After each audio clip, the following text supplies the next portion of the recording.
Hey friends.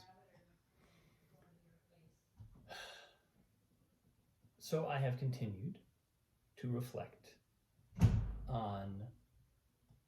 I actually sort of I got inspired yesterday as I was doing my post about teaching music to my daughter because I'd had this series of thoughts about how music and tonality, sound, vibration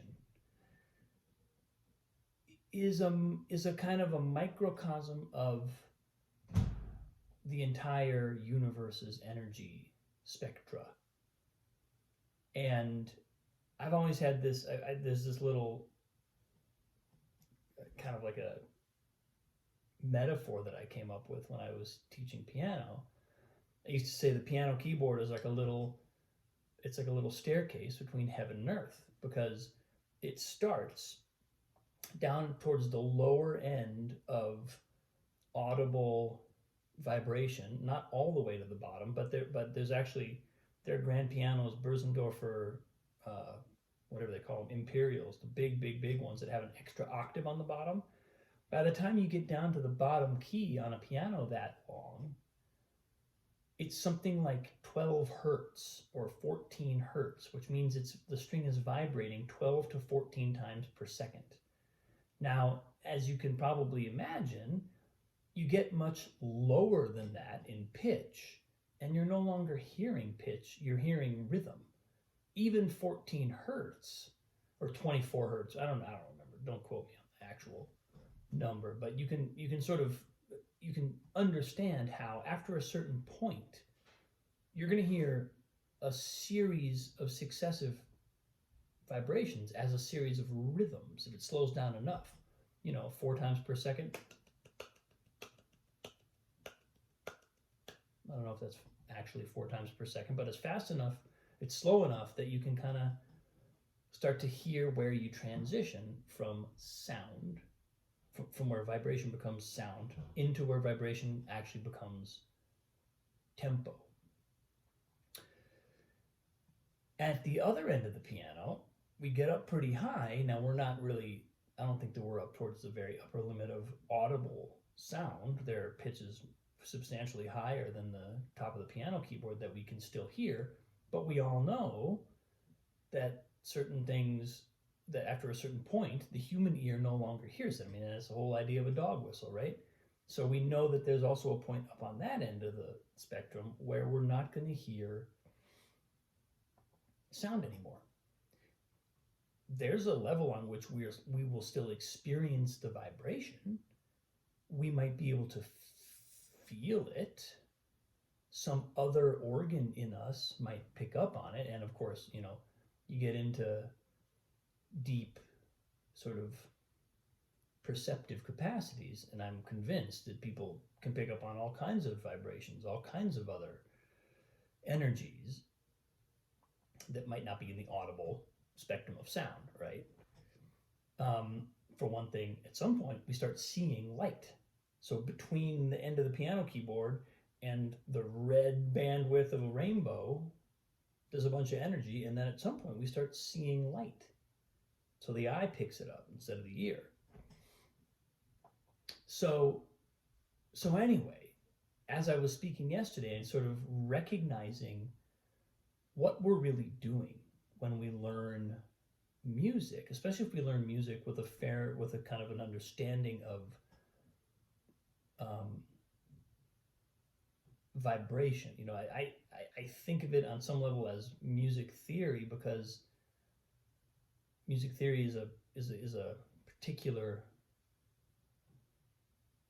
lens through which we can view the physics of sound, right?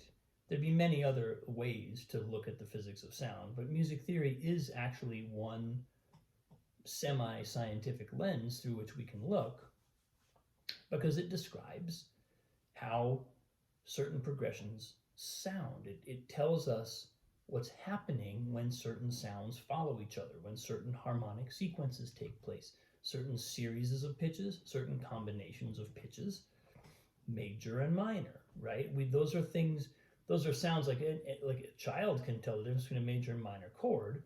But if we actually got into like what vibrationally changes and what those relationships are, we could get pretty scientific, and at a level that I have no idea about, but there's a certain kind of felt sense, physical, and even an emotional relationship to the nature of sound. And understanding that we're building that relationship to energy in general, because both on the high and low ends of this audible spectrum, energy continues and it maintains a lot of the same properties. It still comes in octaves. Every time a frequency doubles, there's an octave. We hear that in sound, and if we understand that that's what's happening, we go, oh, interesting. Sounds like the same pitch. It sounds like the same pitch in terms of our note names in music. It's just an octave higher. Oh, another octave higher, right? That continues even after we're no longer hearing it. So that got me really kind of inspired about what it means to deeply learn music, to really kind of not just learn music or play piano or violin or whatever and just kind of like mindlessly learn by rote how to do music. There's a little of that in any music training. So if you stop to analyze every aspect of it, you drive yourself nuts and never get anywhere. But there's also a certain amount of like, okay, well let me just take this into my body. Let me feel this in my body. Let me not make it about doing anything on the instrument. Let me just make it about what do I hear and perceive in these sounds. So I like to include that in any musical training that I do, and I'm definitely trying to include it with my daughter. But beyond that, this is kind of mildly recapping where I was, what I talked about yesterday, and a little bit building on it. But that was really kind of the starting point for today's contemplation, because I found myself realizing, first of all, a book came in the mail today that I'd ordered called Nurtured by Love. It's by Shinichi Suzuki, the founder of the Suzuki method. Never read the book. I'd never even heard of it until very recently. I was looking up, and I was reading a different book about how parents can help their kids practice, and I found this book cited, and I was like, whoa, interesting. I didn't know that he wrote a book. I can tell that his pedagogy is a very deeply thoughtful pedagogy, but I didn't know. I assumed he'd written books, but I never thought to check one out. So that book came in the mail, and I thought to myself, Nurtured by Love. That's an interesting name for a book about education. There's a book that came out over a decade ago now, probably 15, 20 years ago, called It Starts With Love. I forget who it was. Not Malcolm Gladwell or Jared Diamond or somebody like that wrote a book that I also clearly didn't read because I don't remember the author. But it was like the idea that genius begins with love. It begins with passion. It doesn't begin with any kind of like intellectual sophistication. It starts with a passion. And I've always maintained ever since I was in college, and at some point it hit me that genius is simply an enhanced capacity to pay attention to something. And what makes us pay attention to things? Love. Love makes us pay attention to things. And so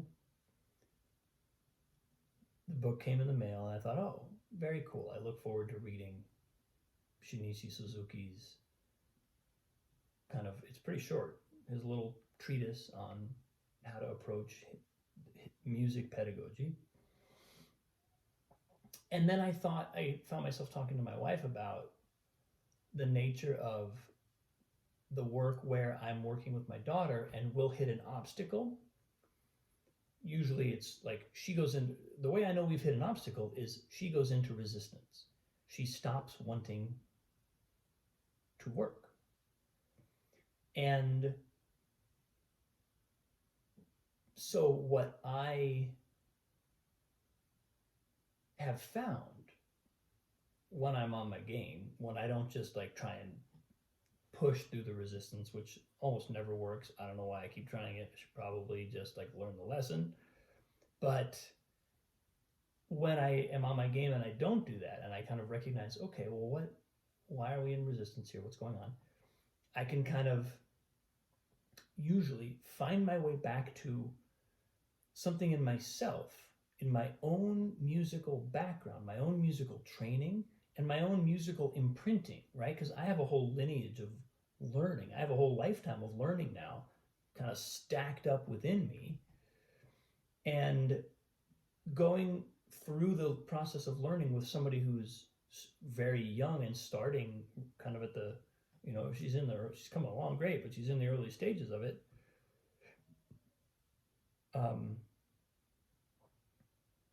Puts me, I come right up face to face with elements of my own musical background that were never fully integrated, never fully owned, never fully made conscious. I might have gotten through the process, but while missing certain elements of it and not being fully, not really learning them.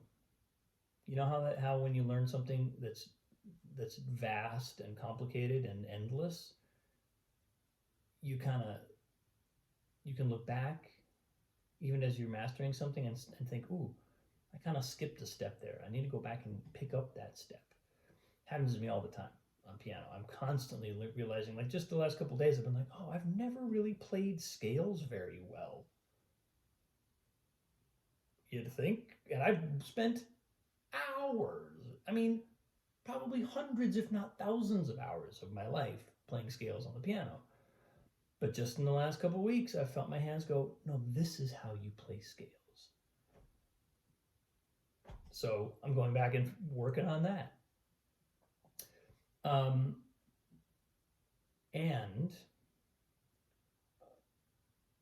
when my daughter hits a sticking point, I get to go, if I'm on my game, I get to say, okay, I'm hitting a sticking point. We are encountering something, because she's a first timer, right? She's getting this all fresh. So if it's working for her, it's working.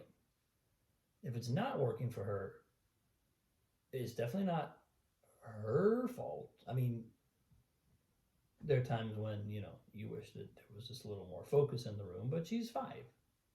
So I kind of like have a chance to say, okay, well, what is this in me? What is it about the way I'm trying to transmit this that's actually communicating and manifesting the resistance that I never got over? Yeah, that's the key insight. What is it about the way that I'm trying to teach this or impart this that is manifesting the resistance I was never able to fully transcend? Because if I can get that, if I can find that, and sometimes if it's only like partially conscious, but if I can just realize that that's what's happening, and then reframe my task, not as somehow blasting through this thing that she seems to not want to get, and rather frame it as an opportunity for me to connect with what is happening and integrate my own kind of repressed or repelled aspect of this element of music. Well, now she's teaching me. Now we're collaborating in my learning and in her learning. And I get to go back over my entire musical life and sort of workshop little sticking points that I don't even know are there most of the time. What an amazing experience, right? Like what a cool experience, and what a gift. So that's where I'm at today, folks. Lots of big stuff. Beautiful journey. Thanks for watching. I appreciate you. Have a wonderful day. I'll see you soon.